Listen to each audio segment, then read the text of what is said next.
सगळ्यांना सुप्रभात. मी सकाळी सकाळी गावाला गेली होती कारण की आम्हाला जत्रेला जायचं होतं. ही माझी मम्मी, आजी, ही माझी काकी, हे माझे काका आणि दोन्ही भाऊ. आम्ही काहीतरी बनवत होते हे पण मला माहित नाही कारण की घेऊन जायचं होतं. तर आम्ही निघालो. आम्हाला निघायला ते 15 मिनिटं लागले. तिथं पोचलो, सगळं सामान ठेवलं आणि पहिले दर्शन घ्यायला गेलो कारण की दर्शनाला खूप मोठी रांग होती. आम्हाला अर्धा ते 1 तास फक्त दर्शन घ्यायला लागलं. दर्शन घेऊन आलं, आम्ही जेवण केलं आणि जत्रेत फिरायला गेलो. जत्रेत एवढं काही खास वाटलं नाही म्हणून आम्ही काहीच घेतलं नाही आणि घरी निघालो.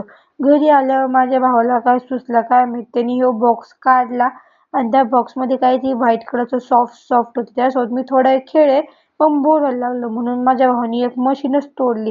त्या मशीनीत तर एवढे सारे सेल्स सापडले, खूप सारे सेल्स आहेत त्याच्यात. माझी मम्मी बोलली आता आपल्याला उशीर होईल, चला घरी निघावं लागल. तर आम्ही घरी निघालो सगळ्यांना बाय करून. बाय.